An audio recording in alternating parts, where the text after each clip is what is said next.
everyone. This is Maheen. Welcome to the CanadianSME Small Business Podcast. Today, we're looking at the engine room of growth because in 2026, many small businesses, they aren't really failing because they lack the customers. They are struggling because they've outgrown their own operating habits. When complexity rises, margins often disappear into the cracks of poor coordination. Joining us today is Parth Davé, the founder and CEO of NexaFlux Inc. With over a decade of experience across healthcare, retail, and industrial sectors, Parth is a supply chain expert who helps SMEs move from chaos to control. He specializes in turning disconnected decisions into a predictable operating rhythm. And there's lots that we need to dive into. So without a further ado, let's begin. Parth, it's a great pleasure having you on the show today. Welcome to the podcast. How are you? I am doing excellent, and first of all, thank you so much for inviting me on the podcast. I'm excited. Very pleased to have you with us. Now, Parth, let's begin our conversation by understanding how do we scale without really losing control.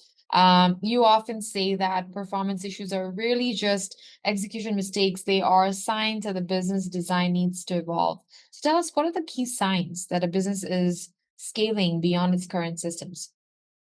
Um, One of the clearest signs is that the business is growing, but running operations starts to feel harder than it should. Teams are dealing with more urgent situations, more follow-ups, and more things slipping through the cracks. What you would also start to see is that issues show up in different places, similar issues, but in different places. Mhm. Um, for example, inventory is not at the right place. Your logistics cost is creeping up, and more management time is being spent into fixing issues instead of staying ahead of them. Um, let's say, for example, sales may assume that if inventory is not available at one DC, the order can be fulfilled from another DC. Sometimes that is possible, but not without your logistics team having to do some serious gymnastics in the background. And what that usually means for the business is additional cost. So at that point of time, your business has become more complex, but it is still being run the same old way. You see that your service is getting degraded, your freight cost is going up, and team is feeling more pressure. So for me, I would say the biggest sign is not only that the team is busy, but it is also that the growth has outpaced the pace at which the business itself is growing and supporting its operations.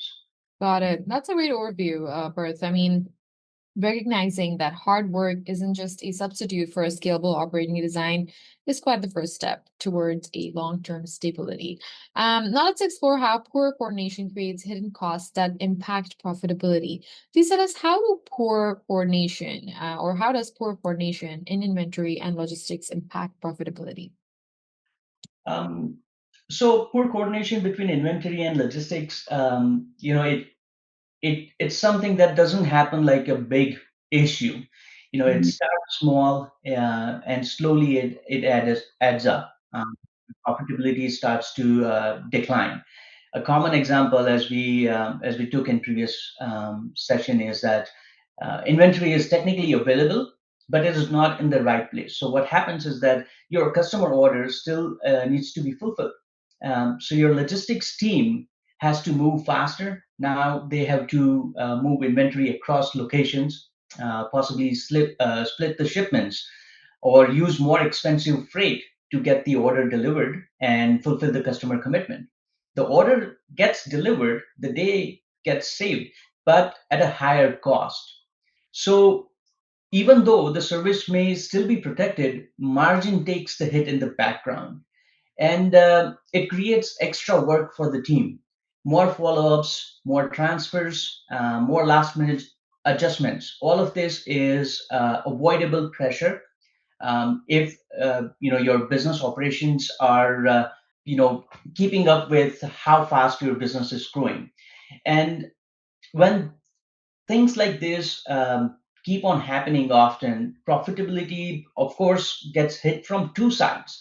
Your cost is going up, and also too much time is being spent into avoidable issues that shouldn't have been there in the first place, right? So the impact is not just the freight cost going up, but it is combination of higher cost, less efficient execution, and more management time being spent into avoidable issues.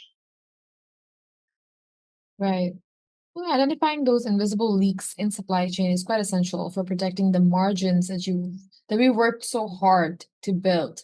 Next, Bert, let's discuss how businesses can shift from reactive firefighting to predictable operations. Thus, how can businesses reduce this firefighting and create predictable operations? I would say a lot of businesses stay in firefighting mode because too many things are being handled too late. Important decisions are being pushed up to the last minute. For example, a change gets made somewhere in your supply chain network. Now somebody else has to work around it. Then another team gets pulled in to fix the impact of the late decision. So that may solve the problem temporarily, but if that pattern keeps on repeating, the business starts to run in a more reactive mode than being in control.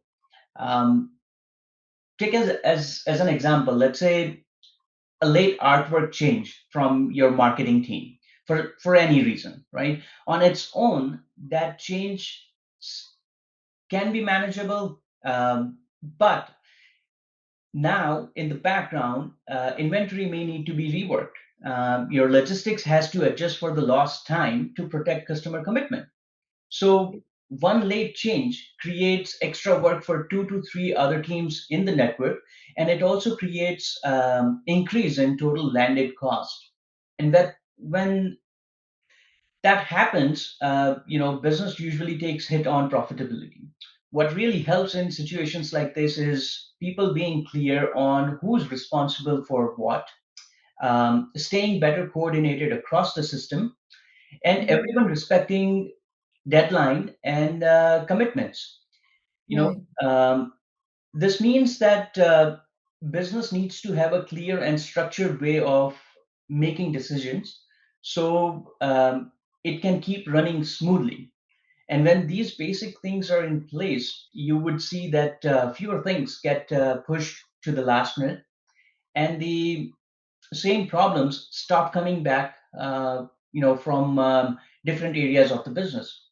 And that is when you would notice that business usually starts running smoother with less surprises, less scrambling, and less last minute changes, which in turn becomes a lot more predictability, which is precious in current supply chain environment, looking at what's happening geopolitically.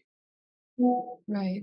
So creating a consistent cadence of planning and review is what turns a reactive business into a proactive market leader. So very well laid out response, Parth. And to all the entrepreneurs that are watching, in 2026, busy is not a badge of honor, really. It's often a sign of a broken process. And if you're spending your entire day solving the same shipping and same inventory problems over and over, and you aren't really leading your business, you're just kind of chasing it. So please build an engine that runs so you can focus on the vision. Next up, Parth, let's look at how a supply chain diagnostic helps uncover operational gaps. What common hidden gaps do you find in supply chain diagnostics? Um, when we work with clients, there are a few common hidden gaps that we notice, and it always starts with cost going up in one place, but the root cause is somewhere else in the system. A good example would be expediting. Let's say a supplier may be delayed, or a planning decision may leave the business short on time to react on upcoming steps in the process.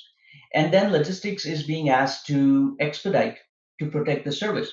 Now, that decision may be approved for the right reasons in the moment, and but if the reason behind it is not being tracked properly, the added cost later will show up as increased freight reporting cost, and it gets treated like a logistics issue. What that means is that business ends up reviewing the symptom instead of the root cause, and logistics is left to explain the increase in freight costs that may have started somewhere else in the system because of a supplier issue or a late planning decision or a late change somewhere else in the system.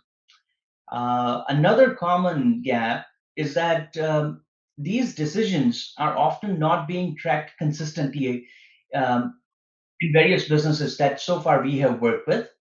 Um, a fewer large cases may be remembered, and over the time what happens is that those issues just get generalized. Businesses think that this is the normal pattern, and the actual Right. pattern gets lost into data that is not being looked at properly. um, and that makes the cost reviews that businesses do less useful, and it becomes harder to pinpoint accountability. So a good diagnostic usually reveals that the visible problem is only part of the story.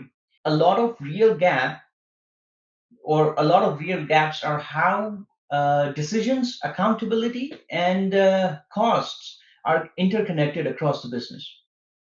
Right. Well, that is a great overview. Like having data-driven visibility into operational gaps, it really removes the guesswork and allows for targeted high-impact improvements. Finally, Part, let's explore how better systems enable controlled and sustainable scaling. What should be the top operational priority for scaling safely in 2026? Well, first of all, keep your eyes and ears open with what's happening across the world, because there is a lot of geopolitical things are happening, and every business is being affected for that, because of that. And more on a more broader term, if a business wants to scale safely in 2026, the biggest priority is not making the growth. How should I say? Uh, let's say making sure the growth is not creating more strain than your business can handle. A lot of businesses can grow for a while without changing the way they're working, or with minimal change in the way that they're operating. But once the growth hits a certain limit, the cracks start to show up, and more you would see more urgent situations, more pressure on the team, and more parts of the business um, adjusting around each other, just to keep things moving. And that is usually where the risk sits. The business is still growing, but too much of that growth is being supported by a lot of extra work in the background instead of a stronger way of running the business.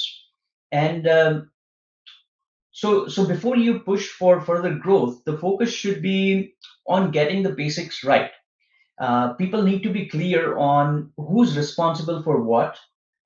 Teams need to stay more coordinated, and certainly you cannot push important decisions to the last minute.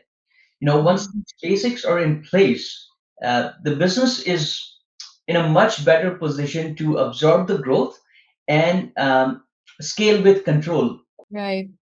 This is a very insightful, Parth, and you're right. Prioritizing cross-functional decision making, it really ensures that every part of the decision is pulling in the same direction as we grow it. This was a great conversation. Thank you so much for highlighting such great important things for our listeners that can help them scale their business so efficiently. As you wrap up, what advice would you give founders whose operations can't keep up with growth? Mm, the first thing I would say is that this is more common than people think.